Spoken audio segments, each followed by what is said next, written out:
My name is Cassandra Magana. I will be the first affirmative speaker. Our topic is PAS, which is physician-assisted suicide.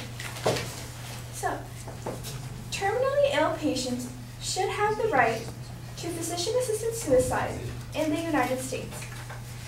Physician-assisted suicide is the act when a potential suicide victim, a terminally ill patient, specifically asks the physician for help in dying. The physician may then provide lethal medication or some other means of dying, but the patient alone is responsible for the act. Suicide is legal in technical terms. If one chooses to end his or her own life, they can. Therefore, having the option of physician-assisted suicide is a natural human right. According to B.A. Robinson, one of the authors of ReligiousTolerance.com, each person has autonomy over their own life. Persons whose quality of life is non-existent should have the right to decide to commit suicide and to seek assistance if necessary to achieve this. Ernest Van Haag, a psychoanalyst and professor at Fordham University, argued that individuals, as the owners of their own bodies, have the right to determine whether or not to end their lives through suicide. Moreover, Van Haag maintains that no one has the right to compel someone to live against his or her own will. And finally, according to an article produced by Rich Barlow in the Boston University News, not allowing assisted suicide would deny patients who are dying in agony the choice of getting medication to die sooner and more peacefully. And it would deny them control over their own lives that they would have exercised if they were healthy. If death is inevitable, why would anyone want to tell someone else that they must go on suffering?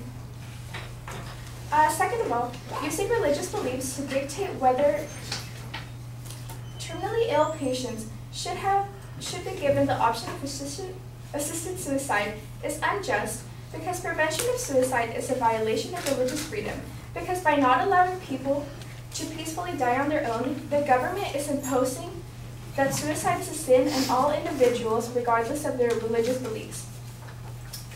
According to an article produced in Religious Tolerance by B.A. Robinson in 2010, for each deeply religious individual in North America, there are nominally religious or secular persons as well. Substantial numbers of adults who have liberal religious beliefs treat physician-assisted suicide as a morally desirable option in some cases. There are also many secularist, atheist, and agnostics who actively disagree with religiously based arguments, and many of these folks would like to retain physician-assisted suicide as an option in case they develop a terminal illness in their lifetime and the suffering becomes unbearable. Some forms of religion are already beginning to accept the practice according to the Death with Dignity National Center. The American Baptist Church and the Southern Baptist Conventions differ in their statements regarding assisted dying.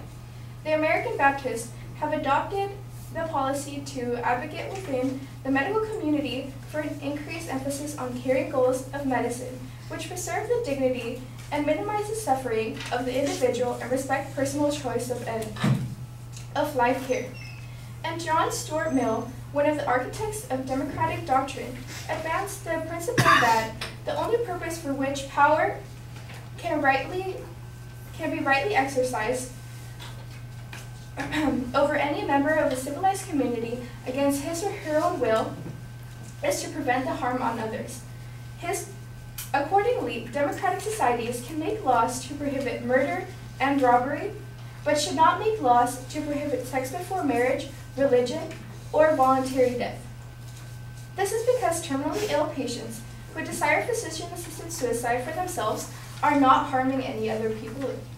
And finally, giving terminally ill patients the option of physician-assisted suicide would give them the opportunity to stop their suffering when they are so close to death. According to an article in ReligiousTolerance.com, sometimes a terminal illness is so painful that it causes life to be an unbearable burden, and death can represent a relief to this intolerable pain. According to Rich Barlow from Boston University, A patient could live for 4 or 5 months, or for 7 or even 8.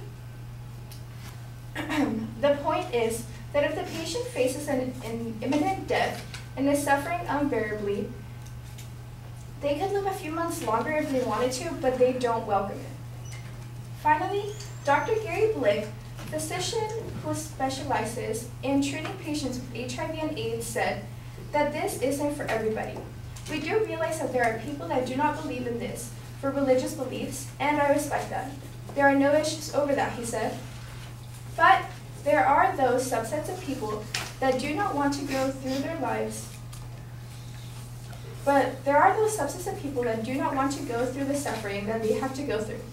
Therefore, the legalization of physician-assisted suicide in the United States would allow terminally ill patients to die peacefully because that is their natural human right. Some religious groups are okay with it, and it stops the suffering that they would potentially go through.